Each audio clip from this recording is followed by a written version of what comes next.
कि मेरा बच्चा यहाँ पे रहेगा तो आगे नहीं बढ़ पाएगा, क्योंकि यहाँ पर जाएगा, डिग्री का कोर्स करने जाएगा तो 3 साल के कोर्स में उसको 5-6 साल लग जाएगा।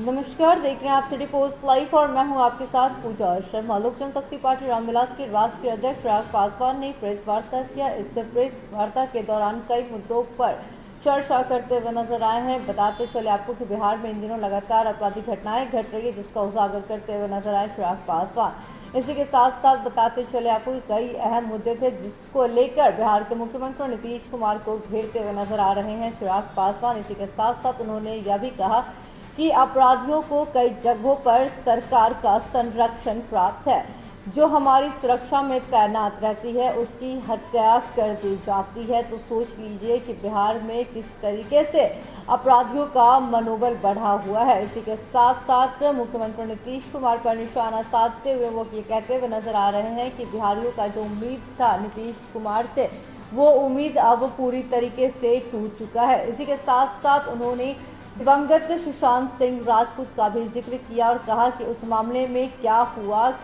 कौन दोषी है, अभी तक कुछ पता नहीं चल पाया है, उन्होंने यह भी कहा। इसी के साथ साथ बता दें आपको कि हाजीपुर सीट को लेकर अपने चाचा केंद्रीय मंत्री पशुपति पारस को भी घेरते हुए नजर आ रहे हैं। तो क्या कुछ कहते हुए नजर आ रहे हैं चिराग पासवान, छोड़े जाते हैं आपको उनके बातों के साथ। की उम्मीद तोड़े, क्यों मेरे बच्चे भैया कोटा जा रहे हैं, क्यों जा रहे हैं और वहां जाकर वो आत्महत्या कर रहे हैं, क्यों? क्योंकि जो परिवार उनको कंफर्ट देता, वो परिवार उसको यहाँ पर रखने के लिए सक्षम नहीं। उसको पता है कि मेरा बच्चा यहाँ पे रहेगा तो आगे नहीं बढ़ पाएगा, क्योंकि यहाँ पर जाएगा, डिग्री का कोर्स करने जाएगा तो 3 साल के कोर्स में उसको 5-6 साल लग जाएगा, और 5-6 साल के बाद जाकर कहीं पे उसको कोई डिग्री मिल गई तो नौकरी मांगने जाएगा तो यही सरकार उस पर लाठी चलाएगी। तो इसीलिए ये उम्मीद बिहारी खो चुके हैं और अपने बच्चों को जीने मरने की चिंता किए बिना दूसरे राज्यों में भेज रहे हैं, शिक्षा के लिए, रोजगार के लिए। वहाँ वो लड़ रहे हैं जीवन से, अपमानित हो रहे हैं, पर अपने राज्य में वापस नहीं आ पा रहे, आत्महत्या कर रहे हैं दूसरे राज्य में। कोटा में अभी परसों जिस तरीके से एक बच्चे ने आत्महत्या करी, क्या मुख्यमंत्री जी ने एक बार उसके परिवार से जानना चाहा, पूछना चाहा कि भाई क्या हुआ, क्यों हत्या की? क्या उन्होंने इस बात की जांच करनी ज़रूरी समझी कि भाई दूसरे राज्यों में क्यों बिहारी बच्चों हत्या कर रहे हैं? एक जांच टीम उन्होंने भेजना ज़रूरी समझा कि जाकर इसकी जांच करे। भाई स्थानीय प्रशासन लीपापोती करेगा, आपको तो अपने प्रशासन पे विश्वास होगा ना, पर नहीं करेंगे आप, क्योंकि आपको फ़र्क ही नहीं पड़ता। ये तो वो मुख्यमंत्री हैं जो मुस्कुराते हुए बोलते हैं कि अच्छा यूक्रेन में इतना बिहारी बच्चा गया है, हमको तो पता ही नहीं। केंद्र सरकार यूक्रेन से बच्चों को ला रही है फ्लाइटें भर भर के युद्ध के समय।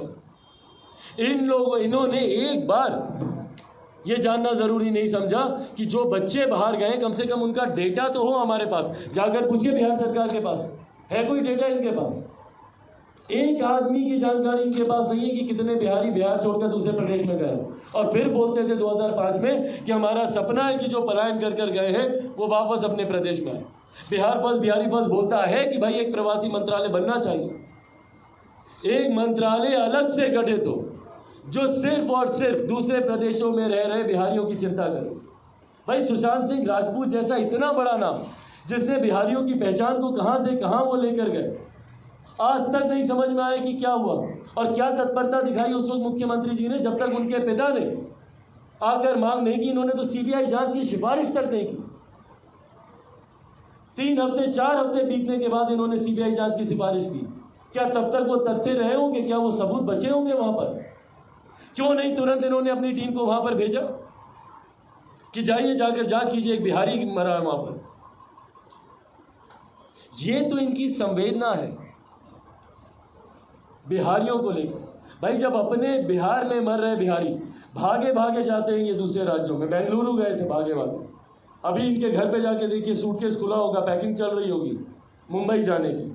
नहीं अभी तो खैर दिल्ली से वापस आएंगे तब पैकिंग करेंगे, पर मुंबई जाएंगे ये। भागे भागे देश के हर राज्यों में जा रहे हैं अर्जी लेकर। केजरीवाल जी को जन्मदिन की बधाई देने के लिए सबसे ज़्यादा शौक इन्हीं को चढ़ा। उसी दिन जाके पहुंच के, भले केजरीवाल जी इनसे मिले कि नहीं मिले, पर बधाई देने ये दिल्ली, यहाँ से भागे भागे दिल्ली तक गए। पर इनके पास इतनी फुर्सत नहीं है कि भाई समस्तीपुर चले जाए, दरभंगा चले जाए, मुजफ्फरपुर चले जाए।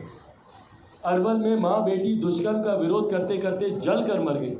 बच्ची 5 दिन तक यहीं PMCH में जिंदगी मौत की लड़ाई लड़ती गई। हम गए थे उस बच्ची के पास, बोल नहीं पा रही थी, बस जिन निगाहों से देख रही थी। एक बार मुख्यमंत्री जी ने ज़रूरी समझा वहाँ जाना।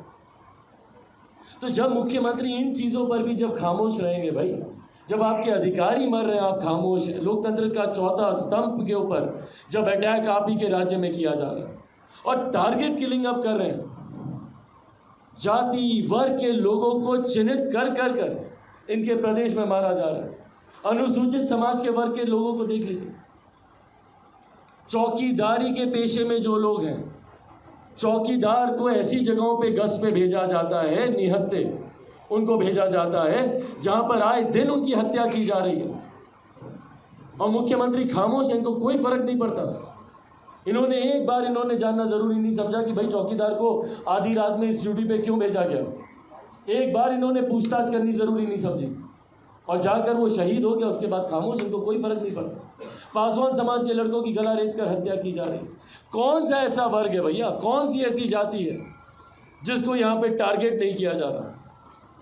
पत्रकारिता के समाज के लोगों को अलग टारगेट किया जा रहा है, प्रशासनिक लोगों को अलग टारगेट किया जा रहा है, वंचित वर्ग के लोगों को अलग टारगेट किया जा रहा है, पिछड़ा वर्ग के लोगों को अलग टारगेट किया जा रहा है और मुख्यमंत्री लगे हैं दिल्ली में जाकर आंख दिखाने में। उनके पास फुर्सत ही नहीं है इन चीज़ों की।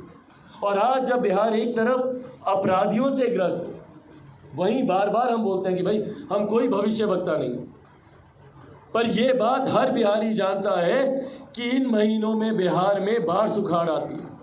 मुख्यमंत्री आज दिल्ली में AC के कमरे में बैठे आराम फरमा रहे हैं और इंतज़ार कर रहे हैं कि अगर कोई नेता उनको मिलने का समय दे तो भागे भागे जाएंगे मिलने के लिए। पर इनको इस बात की चिंता नहीं है कि आज आधा बिहार बाढ़ से ग्रस्त है और आधा सुखाड़ से ग्रस्त है। क्या कर रहे हैं मुख्यमंत्री उसके लिए? किसान जब तक आत्महत्या नहीं करेगा तो आप उसको उसका उचित मुआवजा नहीं दीजिएगा ना, भले बाढ़ में उसकी फसल गई हो या सुखाड़ में उसकी फसल गई हो। क्या आपने रिव्यू करना ज़रूरी समझा? कल हम जमुई गए थे, दिशा की बैठक हम वहाँ पे की। जमुई का एक एक व्यक्ति किसान परिवार से जुड़ा हुआ आकर हमको बोल रहा है कि भैया इस बार हम अपनी रोपनी नहीं कर रहे।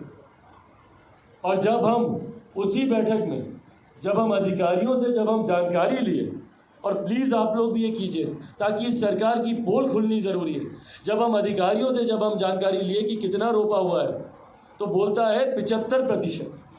सोचिए 75%। दक्षिण बिहार में जहाँ पे पानी का इतना अभाव रहा है वहाँ पर ये लोग बोल रहा है 75%, और कई प्रखंड तो ऐसे जहाँ पे 95%, 98%, ऑन एन एवरेज 80-85%, 80-85। जो सबसे कम वाला प्रखंड हमारे यहाँ रहा है उसमें भी 65% ये लोग दिखा रहे हैं। सोचिए।